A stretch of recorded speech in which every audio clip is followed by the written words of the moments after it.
And the objectives are to begin speaking before an audience, to help her understand what areas require particular emphasis in her speaking development, and to introduce herself to our fellow club members. As a lover of long-distance running, Jill has applied the method for a successful endurance race to Toastmasters. Slow, patient, and steady. She has discovered that this is perhaps not the most recommended method, as it's really easy to keep putting off your first speech. She is now working on speed training and hopes to follow through with this idea in Toastmasters 2 by finishing more than one speech in the next year. Please welcome Jill.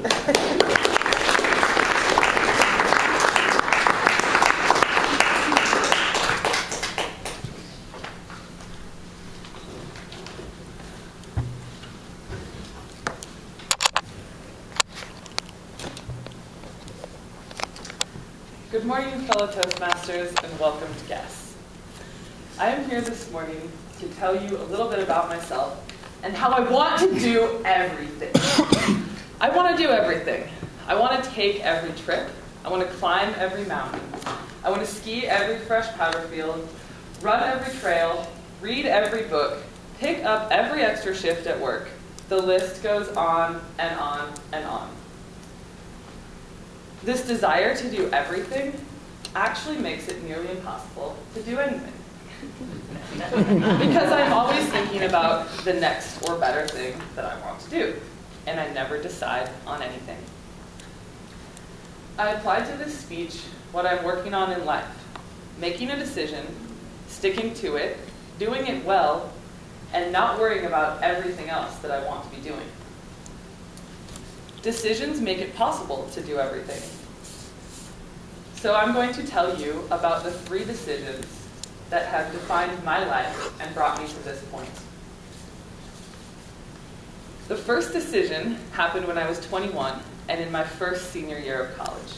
I decided to become a certified ski instructor at Mount Baker ski area. I was raised from a young age to enjoy and appreciate nature, and was fortunate enough to take ski lessons as a child. Hans, my first ski instructor, made a lifelong impression on me. He was friendly, funny, and somehow made a living working on a ski hill. Hans was so cool. I too wanted to be cool, so I signed up to learn to teach skiing. Getting involved in ski teaching, I found that I too could make a living in the mountains, making just enough money to pay for gas and a few beers after each tough day of work. As a college student, that was really all I needed. I could never have been happier. I went to the hill every day that I did not have class. I was obsessed with playing in the mountains, so much so that I extended my college career due to challenging coursework, as I explained to my father. In reality, it was just an excuse to get one more season in at Mount Baker and to postpone what I thought would be real life after college.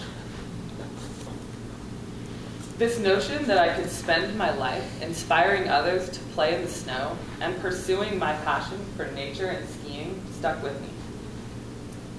By the time college graduation finally rolled around, I had experienced a number of different work environments, mostly in offices. I somehow had enough sense to know that I wanted absolutely none of that.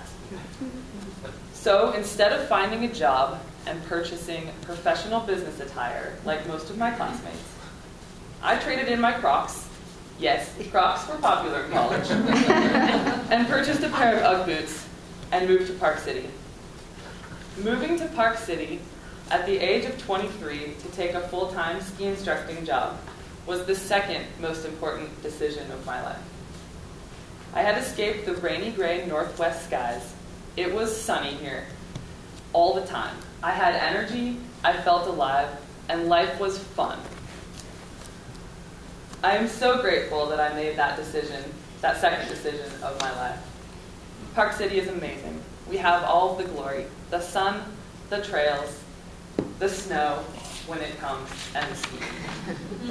For me, this is what real life looked like after college. I taught skiing and skied the Wasatch from 2006 until 2013. Over this period of time, I slowly began taking for granted what I had here and lost touch with what was important. I knew that I didn't want to wait tables and teach skiing forever and was feeling pressure to get that real job. What did I do? I got a boyfriend, we moved to Oregon, and I got a job. A real painful job that reminded me of all the lessons I learned in college. I was so sad. Thankfully, it only lasted a year. After taking a ski vacation in April of 2014 and spending 10 days of glorious powder skiing at Snowbird, it was solidified. I made the third most important decision of my life, and that was to return back to Utah. Utah was my motherland, and I must return. Returning to Utah has shed new light on my life's purpose and my passions. The mountains and the outdoor environment call me back time and time again. I can never get enough. Some say it's amore. Having Park City as home base has been an important starting point for me in doing everything. Now that I am home and not leaving, I'm learning to unravel all of the things I want to do and to plan and create. This life is awesome, and I can't waste a single moment of indecision if I want to do everything. As I learn to be patient, make the decision to focus on one goal at a time, I will forever be distracted by the lure of the mountains, by adventure and days spent outdoors. I embrace this addiction, for it is me. It is my passion. As John Muir said, and I have experienced, the mountains are calling, and I must go. Thank you.